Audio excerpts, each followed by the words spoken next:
Okay, I've already made uh, a video about the wiring, but then when I went out and tried to apply it, I found out I still didn't understand a couple things. And I'm going to show you what those are here. I thought, again, this is the Murray, this is the 1981 layout, and it shows a amp meter. Here's the 1991 Murray 12-inch frame wiring diagram, and it doesn't have a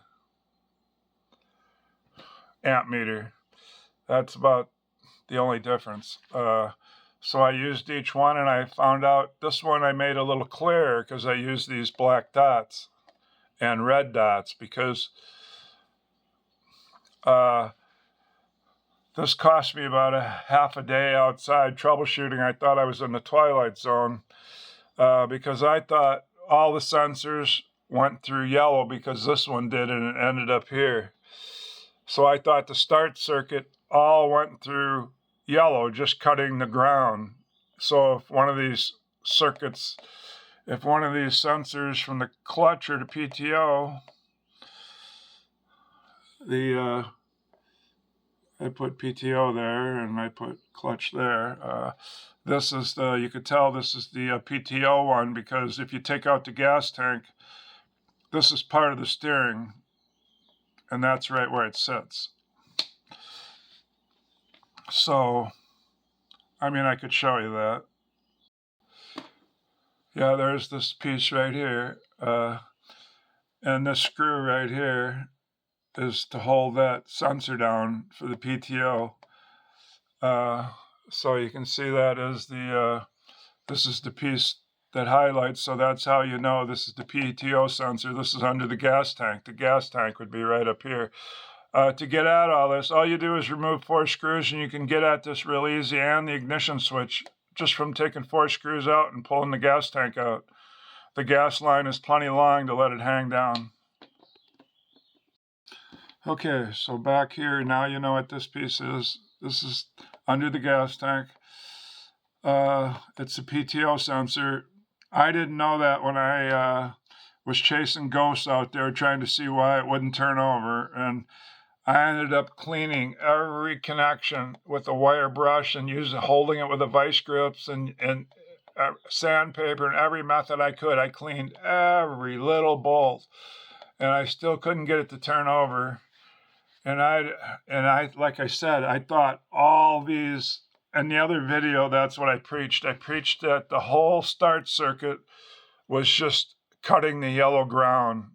And when you had all the safety switches working, the ground went through to the ground frame and then would let it start.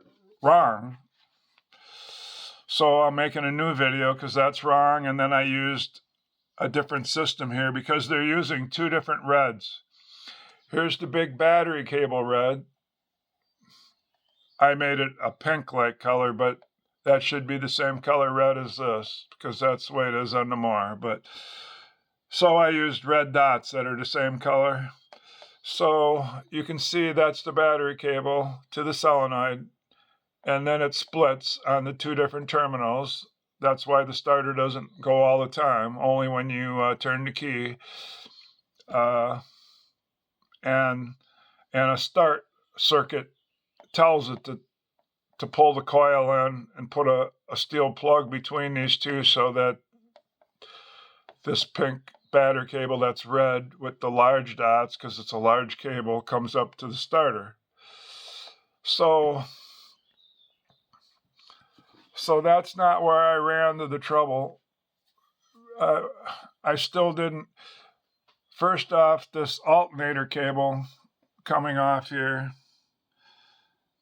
right here. This is your DC alternator from the stator and the flywheel magnet or whatever. All that's your alternator, and it comes into the ignition switch B.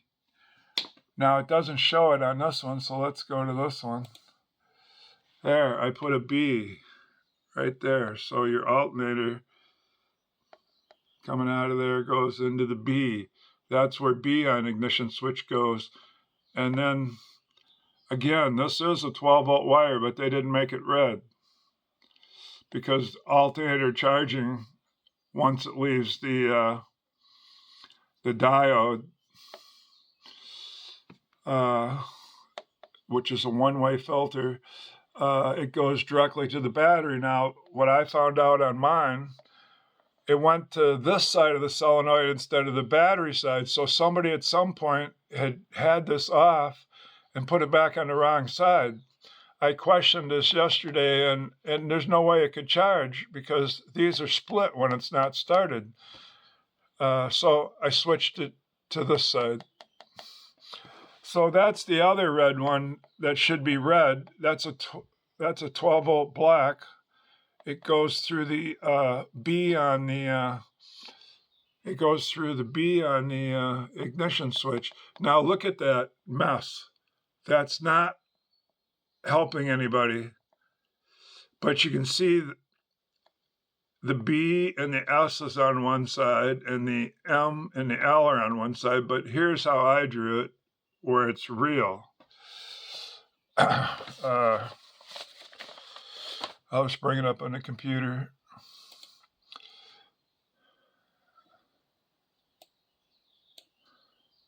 There it is right there. So I made it real. This is what it looks like on the ignition switch. They're not all over the place.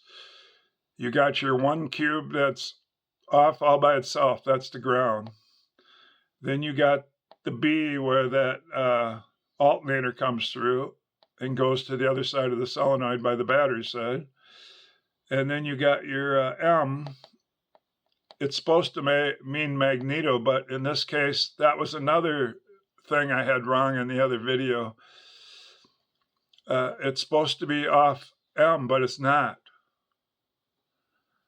On this more, I'll show you later, the magneto kill goes over here to the ground. And to the M goes to this lug side. It goes to a ground lug on the bottom under the carburetor on the engine. Yes, I don't know why they did that to you, but these should be labeled the other way around. I know why we're doing it that way. It has to do with the kill switch in the seat. But so that's the way it's laid out, not like that.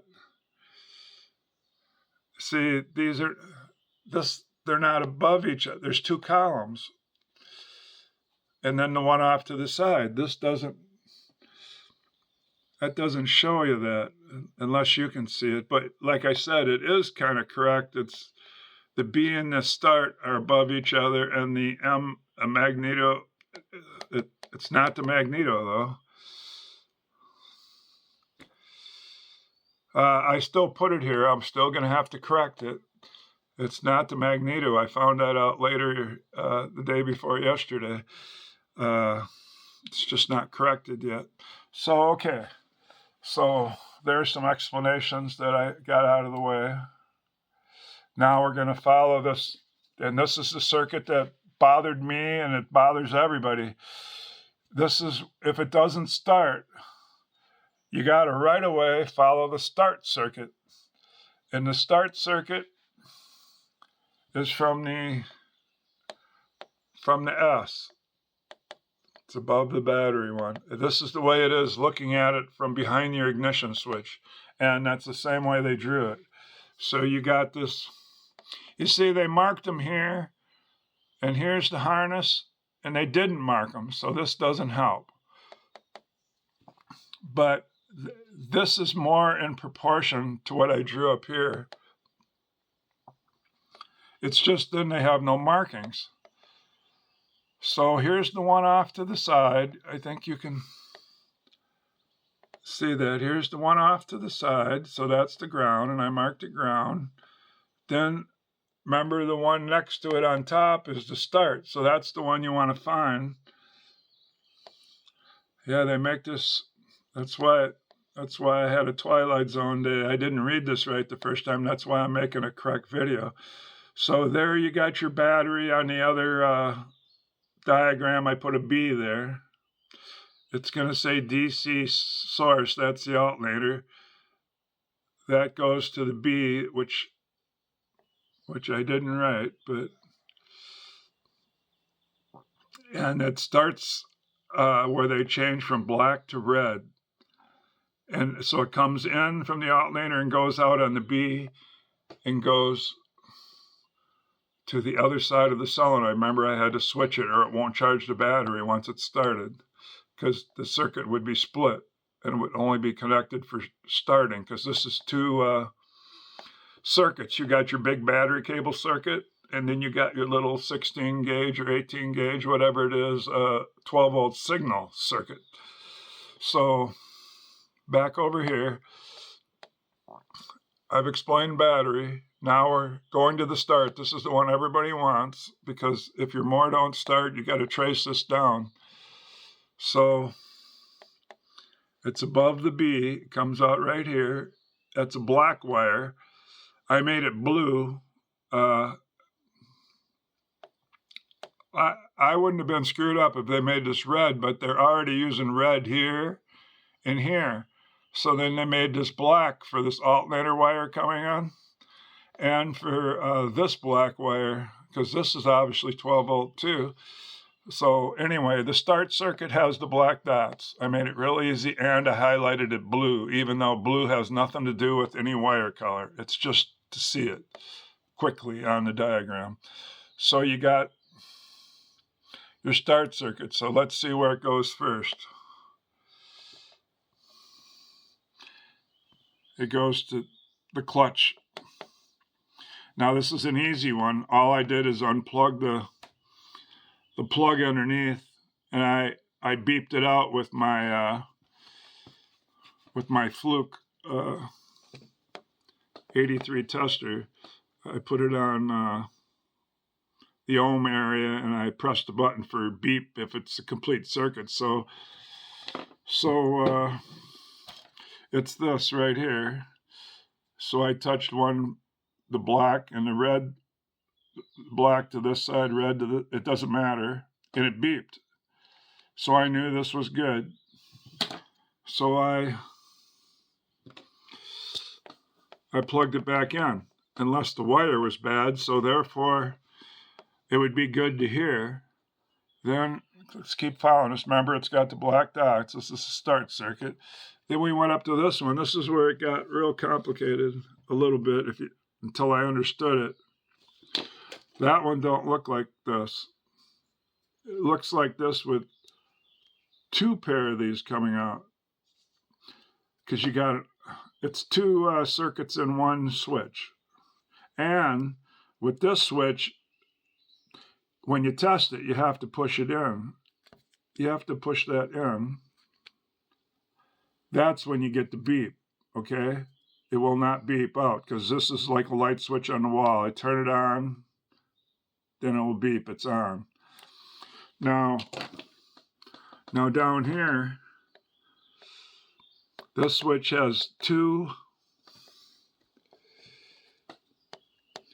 it has a top. You can see the blue wires go to the two prongs on the top. They didn't draw all this very good. They could have made a quick blow up of this off to the side, but they didn't. So you get, like I said, you have two circuits in there. So the top circuit works just like this one. When you push this button in, it closes the circuit just like a regular light switch. But the bottom circuit, the yellow one, yeah, and you can see when you look at your more, the black wires are on the top and the yellow wires are on the bottom. So you can see it's two circuits. The yellow wires on the bottom go into two of these. It's backwards. This one would beep your meter showing a complete circuit with this open, not closed. Your light switch is not turned on, so it's backwards. It's a switch that's on when it's off. Opposite switches. So this is an opposite one. And the one up here for the seat is another opposite switch. It's also on. It will beep. When you test it, it will beep with the switch not pushed in.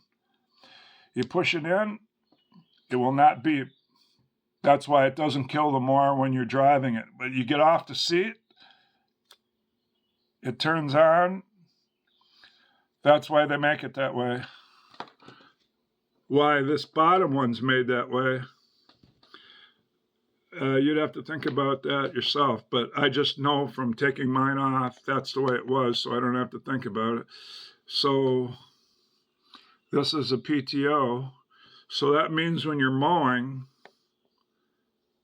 instead of like the top one, that's just for the start circuit, when you're mowing, the handle's up and this is out, not pushed in. So that completes the circuit probably to go back there to make that work. Okay, so now we've got the complete start circuit, except for it going to turn on the ignition switch or the solenoid. So here it comes. So if coming off the start, which is here, coming off there, going down to the clutch switch, going over to the, so if the clutch is pushed in, if this is pushed in both spots, here it's from you holding the clutch, here it's from the PTO handle holding the switch in. The signal will now come up here to this. It's the only 16 gauge threaded stud on the solenoid. So this is the hot side. The ground side doesn't have a stud. It has a, see where this goes here? This yellow wire, it actually goes behind the solenoid to the body right here with that screw.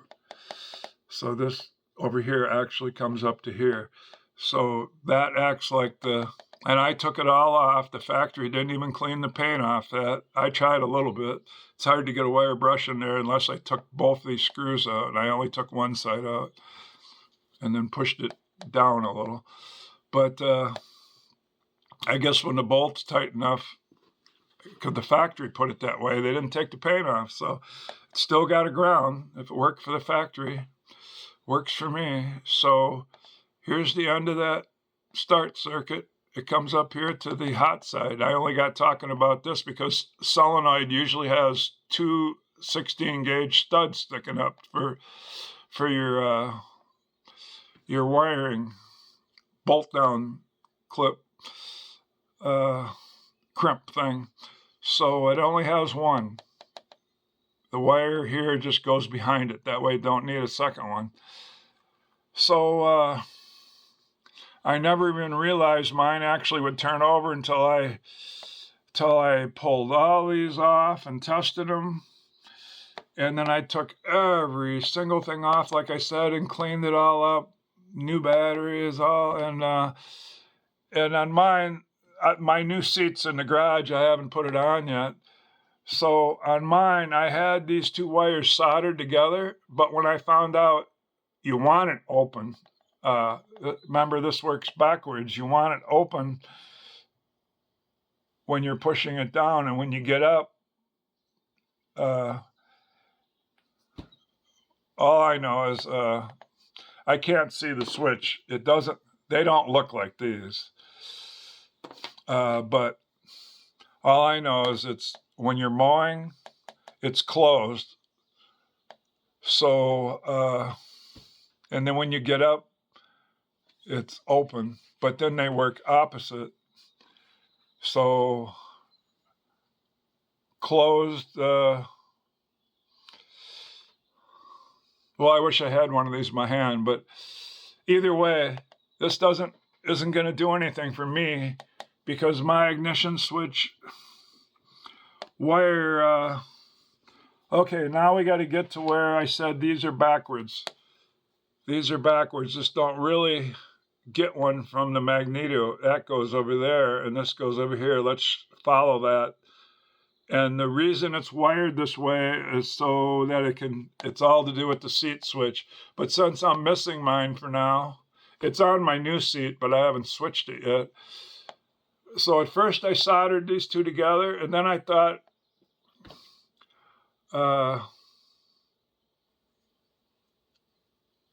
since these things are backwards, then I cut them apart. But it isn't going to matter whether I got it right or wrong, because the one going to the ground that's going to run all this is missing. So I made my own kill circuit. But still, and so this one and this one, and this one for sure is your magneto kill circuit through the seat. I'll show you. Here's the magneto one, because you can see the terminals, the type that would go over the stud underneath the magneto. So it comes around and it says magneto ground, and it goes up to that one off to the side. That's that one off to the side, marked ground. So it goes over to that, and then look, it keeps going, and it goes down to the yellow, and here it is yellow, and these are the correct colors, and so it goes back to the seat. So that's what they're going to do, and that's why they did it this way, so that if you get up off the seat, it grounds the magneto and kills the motor. Now let's see where the ground lug goes. You can tell this is the ground lug because they're showing a stud right there, and that's open any end to go over it to put your nut on. So here it is. It says it goes, you can see that it goes underneath. That top one is the lights. I made it red because it is red, and I put lights. So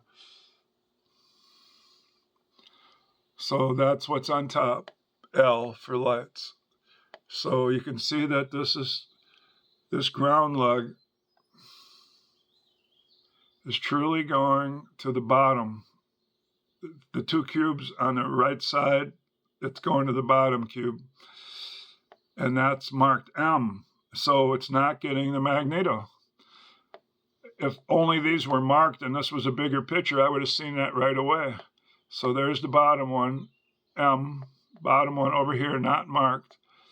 It's getting the ground lug. So that should be hooked up on mine. That's not the missing one. The missing one on mine is the one going over here to the G. So that's why this one's missing. So I'm missing the magneto ground that goes to the kill switch in the seat. So since I'm missing that, how I wired that seat switch doesn't matter, because this wire coming off the ignition switch is not there that I know of. And so I ran one to the dashboard.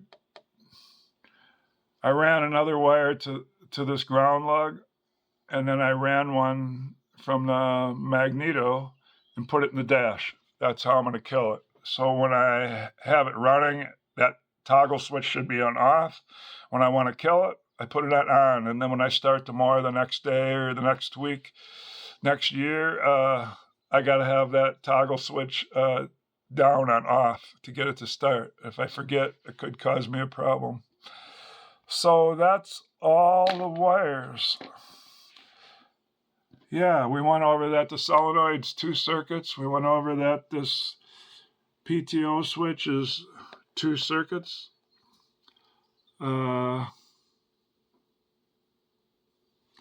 and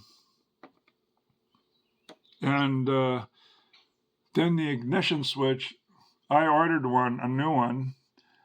I wasn't sure I was going to be able to clean that up. All these connections were, I had to use a little Dremel thing and a little tiny little grinding disc and wire brushes to clean all those up. And then I used some of my electronics cleaner, and I turned this about 30 times, and I'm still not getting any lights out of it for this red wire. But I got a new ignition switch coming because I don't have a key. I'm using a small flat blade screwdriver, and so let me pause this. Oh, here's the number that I ordered it from. Ignition switch part number. So that's the one I used. And then let me bring up the one I found from Oregon. Okay, these were the 2 replacement switches. One for the PTO. I don't know which one's which anymore. Oh, it does say here, clutch safety switch. So I found a new old stock and a new old stock for the, they call it a momentary switch, but it's in a bag. I don't like that you can't see. And when I broke off one of the,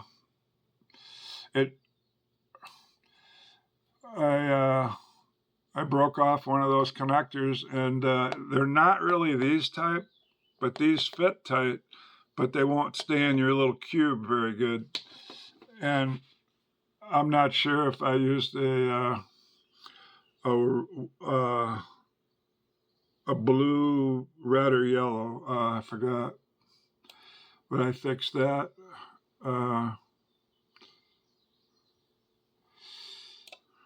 Here's the, there's the Stens one. It's more money. I bought the Oregon one. They don't show you the back of it like this one. Yeah, you can see these 4 that are 2 above each other and 2 above each other. And then the one off to the side, the ground. That's probably the way this would look. So if my lights will start working, I'll leave it in. I'll just try this extra key because I don't have a key. And if the key fits and the lights start working, then maybe I'll just keep this for a spare. But so this is my update. This is my update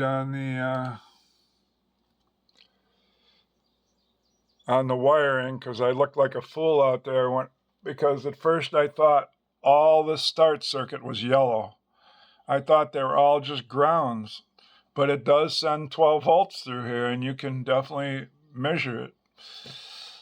The in and out, and the in and out, and then up to here. I just kept checking here, and I couldn't get 12 volts. So, and then this fuse, I found one in a little kit I had that had also a little test light. And so then I actually had one without going to the store. Today I got to go to the store to get about 14 inches of 5/16 gas line to try to see if I got sparking to give it gas. Okay, so that's this portion of the wiring redone. Okay, I hope I covered everything. I'm sure I did. I did it about as accurate and covering every little thing except the lights up here, but that's just a green wire. Each light gets a red wire and a green wire. That's all that is. All right, that ends this video. I'll add this to my other ones.